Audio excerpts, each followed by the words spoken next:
Good morning, everyone. Welcome to my virtual service again. Could you imagine a road in your memory today? Is it straight or twisted? Is it smooth or uneven? Is it busy or quiet? Hold that image in your mind during the service. Two disciples of Jesus are on the road to Emmaus. Give up everything. Let's go home, friends. Their hope is in lockdown. Their future is shattered and uncertain. The road is full of despair, anger, failure, fear, and uncertainty. This journey sounds like what we are in the pandemic situation today. Nevertheless, we are here to worship the risen Christ. Let us begin the service with a prayer. Loving God, for the times we have seen you journeying with us, we are thankful. Gracious God, for the times we have seen others journeying with you, we are humbled. Holy God, for the times we have not recognized you are journeying with us, we are sorry. Forgiving God, thank you for the assurance that you will continue to journey with us. Living God, in our journey this week, help us to see glimpses of your good news so that our heart burns within us. Amen.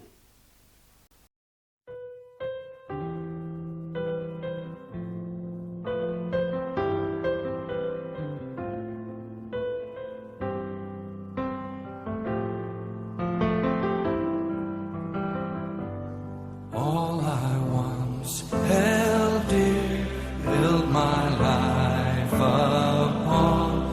All this world reveres and wars to own.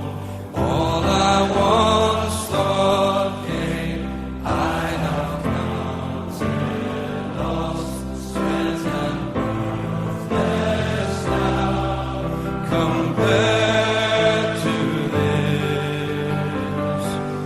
Knowing you, Jesus, knowing you, there is no greater thing. You're my all, you're the best.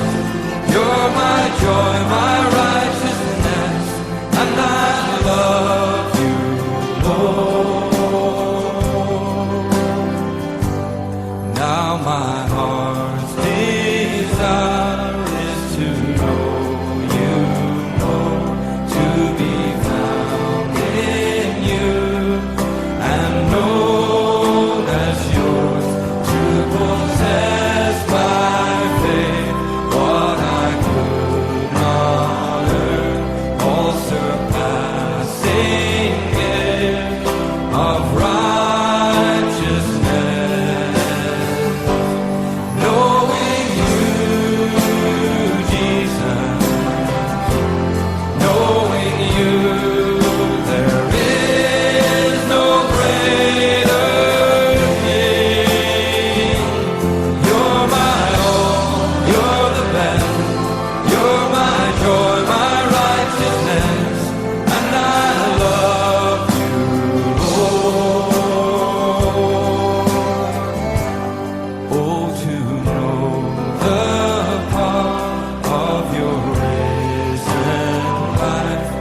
He heard my cry for mercy,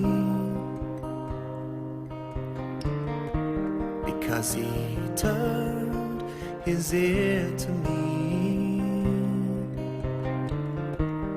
I will call on him.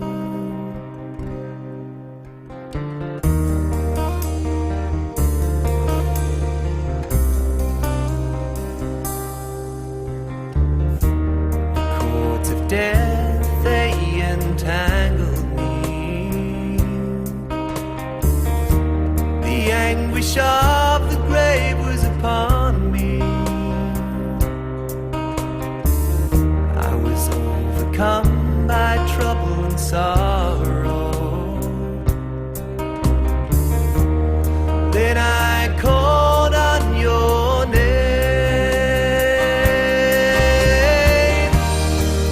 Oh Lord, rescue me.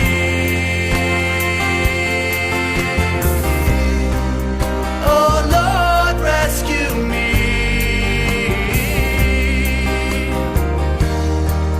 Oh Lord, rescue me. Rescue me.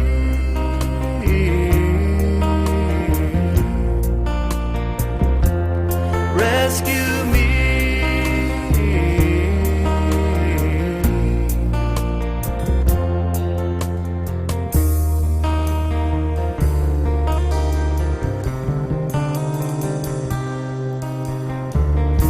The Lord is gracious and righteous. He is full of compassion.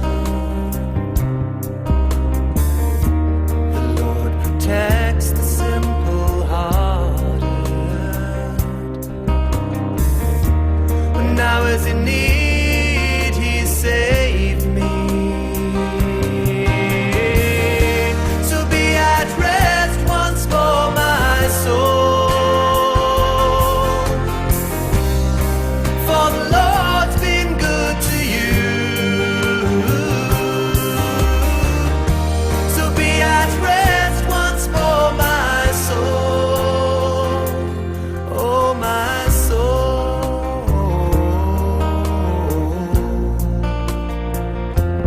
oh my soul.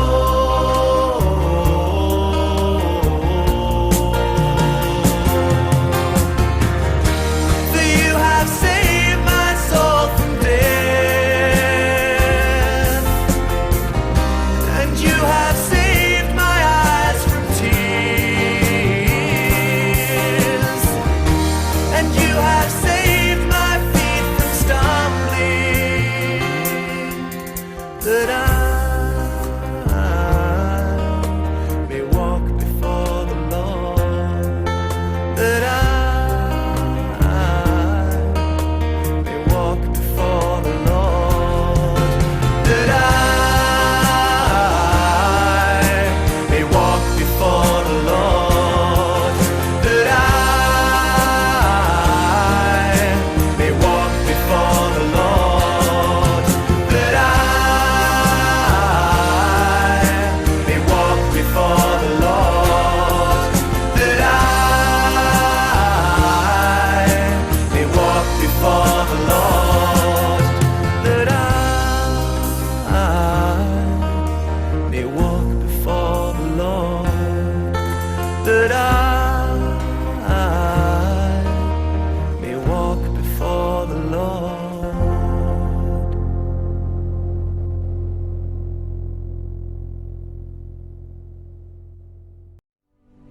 Now that same day, two of them were going to a village called Emmaus, about 7 miles from Jerusalem.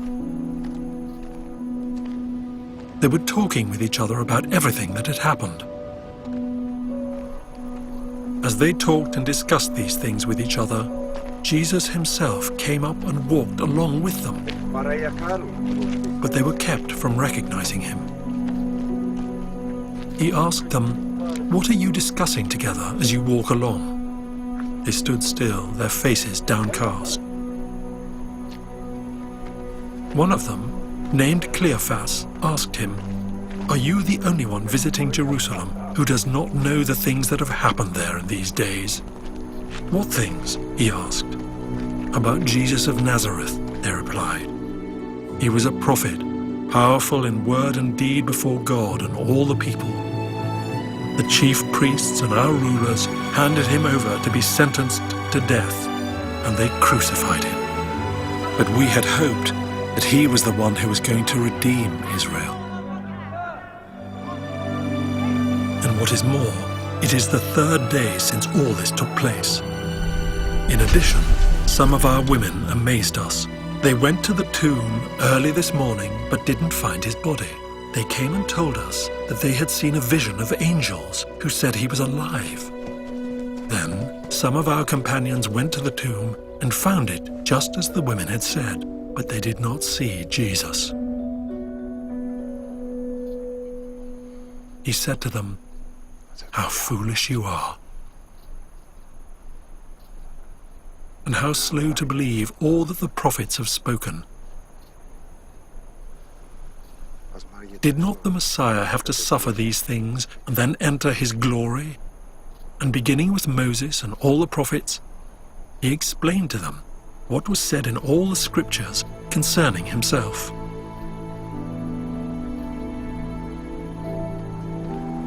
As they approached the village to which they were going, Jesus continued on as if he were going farther. But they urged him strongly, "Stay with us, for it is nearly evening. The day is almost over." So he went in to stay with them.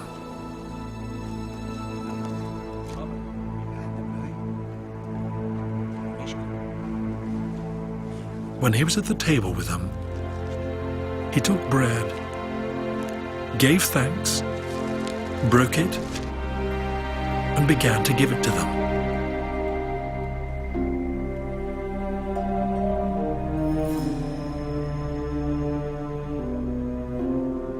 Then their eyes were opened, and they recognized him. And he disappeared from their sight.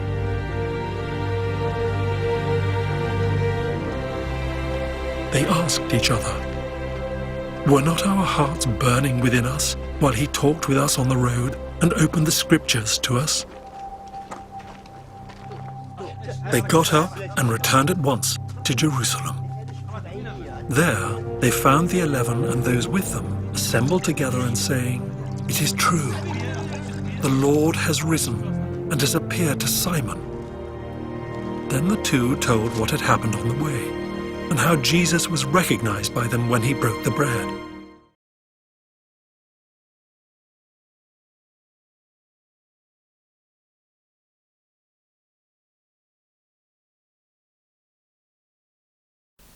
Today we meet two disappointed disciples making their way home.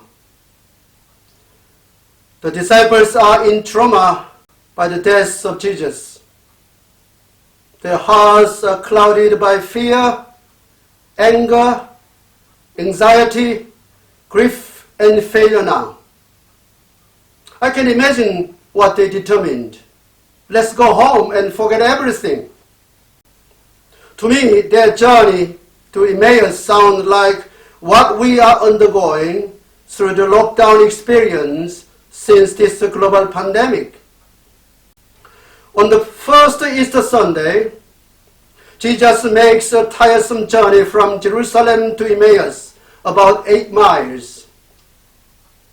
Hence, you may suspect why Jesus is making such a hard trip, walking up and down the hills on a scorching day. Suddenly, Jesus himself approaches the disciples, begins traveling with them, and starts sharing the word with them.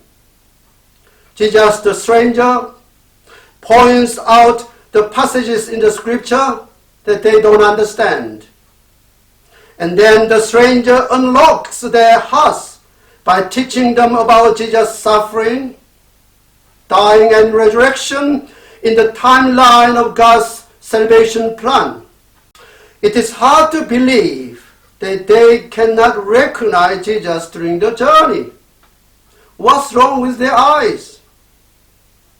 This happening is something to deal with in a spiritual dimension.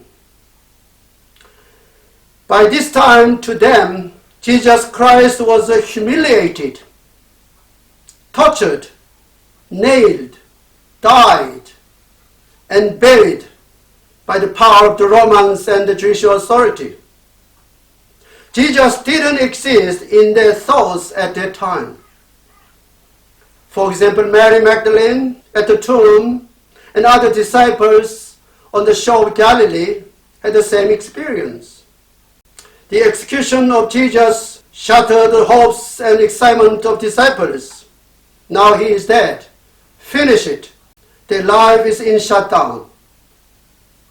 We can't understand the tragic event that happened in the holy city last week. Amid the deep shadow of disciples' journey, the stranger joins along the same road.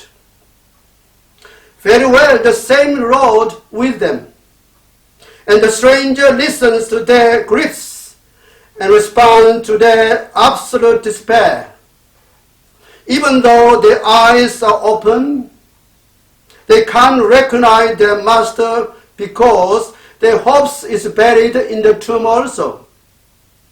The passage says this mystery. Their eyes were kept from recognizing him. At this point, I come to you with our current situation of the universal pandemic in this world. Like two other disciples, we are blindfolded by the sudden invasion of the coronavirus. We are incredibly defeated watching at the collapse of our living, our social life, our economy, our family bond, of course, our church service. The whole world is on hold. Is the risen Christ is working on the same road to be with us today? Let's observe what he will achieve in this world. Let us be hopeful and believe that the risen Christ is working on our road today.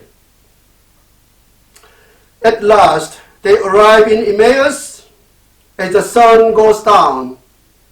The two invite the stranger into their home. Would you like to come to our home and eat together? Jesus accepts their generous offer. I just wonder, if they didn't invite Jesus, what would happen to them? At home, Jesus breaks bread with them and gives thanks. Could you picture this unusual scene here? Jesus is not the host, but a guest and a stranger in this house. But he is acting like the host. Jesus is the head of our home, the unseen guest at every meal, and the silent listener to every conversation. Do you still keep this old-time motto and teach our children today? At this point, they can recognize Jesus. Oh, the Messiah! Jesus reveals his identity as the risen Christ after their dinner. What a fascinating dinner with the risen Christ! They are filled with joy and excitement. What's more, suddenly Jesus disappears from their sight. What a scene! It happens like a scene in a fantasy film. The image of Jesus conveys Jesus as a life-giving spirit. For example, the feeding of the multitude, feeding of the disciples on the shore of Galilee, and of course, the Last Supper. Now the disciples join the resurrection club. As they hurry back to Jerusalem, the glorious twilight of the hills shines behind them. No time to squander to spread the good news with others. After all, the risen Christ makes their journey reverse, from journey of disappointment to the journey of transformation. Some say Emmaus never happened, but Emmaus always happens. This fascinating story conveys how a new beginning can be possible from the utterly broken circumstance. Does this message sound to this world today? Yes? Yes. Today Psalm 116 mirrors the same message. I love the Lord, for he heard my voice. He heard my cry for mercy, because he turned his ear to me. I will call on him as long as I live. The cause of death entangled me. The anguish of grave came over me. I was overcome by distress and sorrow. Then I called on the name of the Lord. Lord, save me. The psalmist is delivered from the grave jeopardy and shouts with the words of thanksgiving and joy. Someone has faced a near-death experience, but has survived through God's answer to prayer. This psalm swings between the depths of despair and joyful thanksgiving. Therefore, we call this psalm the cup of salvation, as the early church used the psalm for celebrating the Passover and Eucharist. Therefore, the psalm says, God's gracious gift is still available. Life can be restored by the grace of God's sovereign verdict. Does this world need this God's grace these days? Does this message again say something to this world today? Yes. As a believer, I feel called today, even though it is springtime.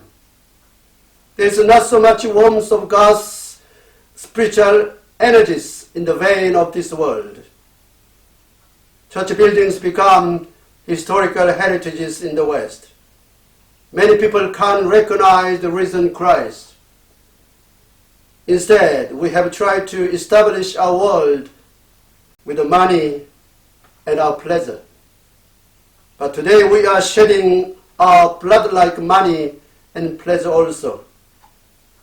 Therefore I say to this world that we need the passion of Emmaus' journey, as the disciples' heart were warmed up on the way to Emmaus. In this pandemic, particularly today, our eyes are covered by fear, failure, loss, disappointment, and uncertainty for the future. It is time then to walk along with the risen Christ once again. This is the quality of people's life. So I wish you a fascinating dinner with the risen Christ today. Bless you. Amen.